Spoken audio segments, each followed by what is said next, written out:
अस्सलाम वालेकुम नाजरीन, पहली वीडियोस की तरह आज फिर एक इंतहाई कमाल के नावल और फ़िल्म के साथ हाजिर हुआ हूँ। मेरे चैनल में खुश आमदीद। मैं हूँ आपका होस्ट हुज़ैफ़ा मुस्तफ़ा।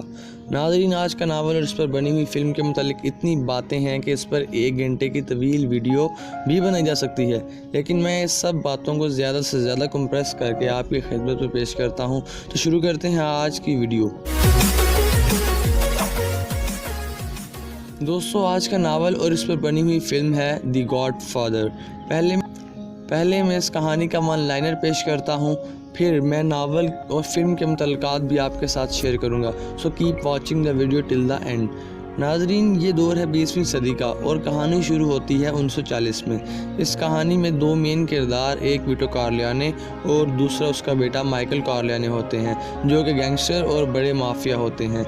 विटो कॉर्लियोने की माँ बाप और बड़े भाइयों को इटली के शहर सिसिली में मार दिया जाता है और वो वहाँ से भागकर न्यूयॉर्क आ जाता है। यहाँ पर वो पहला कत्ल मार्केट में भत्ता वसूल करने वाले का करता है, जिसके बाद लोग उससे डरना शुरू हो जाते हैं और वो बाकायदा एक गैंगस्टर बन जाता है। उसके साथ उसका ऑलिव ऑयल का कारोबार भी होता है और इसी वजह से वो माफिया का एक बड़ा किरदार भी होता है। माफिया का किरदार होने से मुराद कि वो टैक्स चुराते हैं और ऐसी दीगर लाकानूनियत करते हैं। गॉडफादर के 3 बेटे होते हैं और सबसे छोटा माइकल होता है, जो कि वर्ल्ड वार 2 में अपनी कौम के लिए बतौर कैप्टन लड़ता है, जिससे ये जाहिर होता है कि वो एक शरीफ इंसान।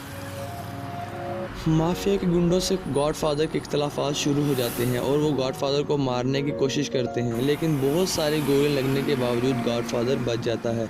गॉडफादर को मारने की ये नाकाम कोशिश माइकल को सिखपा कर देती है और वो फिर बनता है डॉन माइकल कॉर्लियोने और वो अपने हरीफों को कत्ल कर देता है। वो ऑलिव ऑयल के बिजनेस को हटाकर कैसीनोज खोल लेता है। जब इसने कत्ल किए तो इसे सिसिली यानी उसके बाप के शहर भेज दिया गया। वहाँ उसने एक सिसिलियन लड़की एपोलोनिया से शादी की, जिसे दुश्मनों ने मार दिया। इसने उसे फिर बदले की आंख में झोंक दिया और वो वहाँ से वापस न्यूयॉर्क आ गया। वापस आकर उसने अमली तौर पर सब कुछ संभाल लिया। इस दौरान उसने अपनी पुरानी गर्लफ्रेंड के से शादी कर ली, लेकिन वो इसके बिजनेस से नफरत करती थी, क्योंकि जब उसने माइकल से शादी का वादा किया था तब वो एक शरीफ इंसान। माइकल चाहकर भी सब ठीक नहीं कर पा रहा था, सो इसीलिए उसकी बीवी बच्चों को लेकर अलग हो गई। डॉन माइकल कॉर्लियोने का बेटा भी इससे नफरत करता था और वो एक सिंगर और म्यूजिशियन बनना चाहता था, लेकिन उसके भाई का बेटा यानी सनी का बेटा इससे बड़ी दिलचस्पी रखता था। माइकल अब सब ठीक करना चाहता था, लेकिन हर बार किसी न किसी से उसके इख्तलाफात उठ खड़े होते थे। अब की बार उस पर भी कातलाना हमला होता है, लेकिन बाप की तरह वो भी बच जाता है। माइकल अब की बार बदला नहीं लेना चाहता, क्योंकि वो सब कुछ ठीक करना चाहता है। वो अपने सारे इख्तलाफात दूर करना चाहता है, लेकिन उसके भतीजे ने उसकी मर्ज़ी के ख़िलाफ़ हमला करवाने वाले को कत्ल कर दिया। माइकल की बेटी अपने कज़न से बेहद मोहब्बत करती थी, जिससे माइकल बहुत परेशान था, क्योंकि उसे सब अपनी जवानी का मंजर लग रहा था। गोया उसने अपने भतीजे से कहा कि मैं तुम्हें 2 ऑप्शंस दूंगा, तुम इनमें से कोई सा भी एक मुंतखब कर लो। एक था फैमिली कॉर्लियोने की कुर्सी और दूसरा उसकी बेटी। उसने कुर्सी का इंतखाब किया और वो इस वक्त सिसिली में थे, जहां माइकल के बेटे ने परफॉर्मेंस दिखानी थी। फंक्शन के दौरान वहां हमला होता है, गोली माइकल पर चला जाती है, लेकिन उसकी बेटी आगे आ जाती है और वो मर जाती है। यूँ ये कहानी ख़त्म होती है। नाज़रीन, आप सब भी इस कहानी का मॉरल लेसन कमेंट सेक्शन में ज़रूर बताएं, लेकिन जो मुझे इस कहानी में सबक मिला है वो ये है कि जब इंसान माफिया और गैंगस्टरिज्म में कदम रखता है तो उसे बाहर निकलने का रास्ता दिखाई नहीं देता, बल्कि बाहर निकलना ही नामुमकिन हो जाता है। वो उस दलदल में अच्छी तरह से धंस जाता है। जब वो बाहर निकलना चाहता है, उसके दुश्मन उसे फिर अंदर खींच लेते हैं, बिल्कुल कॉर्लियोने फैमिली की तरह। और नाज़रीन, कॉर्लियोने फैमिली की मिसाल अपने मुल्क में भी तलाश करने की कोशिश कीजिएगा, यकीनन आपको कुछ ना कुछ ज़रूर मिलेगा, आप मायूस नहीं होंगे। नाज़रीन, अब बात करते हैं नावल और फिल्म के मुतल्लिक। नाज़रीन, ये नावल 1969 में पब्लिश हुआ और इसके पब्लिशर थे G.P. पुट्नम्स सन। इसके राइटर थे एक American journalist author Mario Peugeot.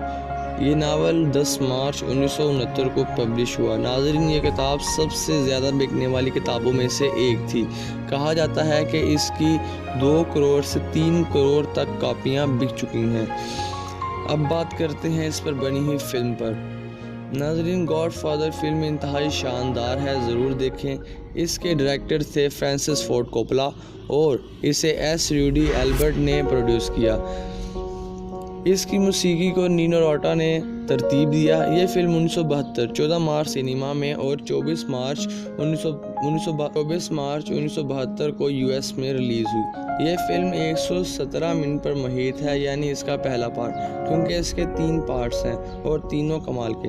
नाज़रीन, ये फिल्म इंतहाई कम बजट में बनाई गई और इसका क्रेडिट बिलाशुबा फ्रांसिस फोर्ड कोप्पोला को जाता है। इसका बजट 6 से 7.2 मिलियन डॉलर था, जबकि इस फिल्म ने 246 से 287 मिलियन डॉलर का बिजनेस किया और एक रिकॉर्ड कायम कर दिया। इस फिल्म के मेन किरदारों में शामिल थे अल पचिनो, जिन्होंने माइकल का रोल प्ले किया, और मार्लोन ब्रांडो, जिन्होंने विटो कॉर्लियोने, और जेम्स कैन, जिन्होंने सनी का रोल प्ले किया। दोस्तों, ये थी आज की वीडियो। उम्मीद करता हूँ आपको अच्छी लगी होगी। ऐसी मज़ीद वीडियोज़ को हासिल करने के लिए हमारे चैनल को सब्सक्राइब करें और वीडियो को लाइक कर दें और अपना कमेंट ज़रूर दीजिएगा। अगली वीडियो तक के लिए मुझे इजाज़त दें। अल्लाह हाफ़िज़।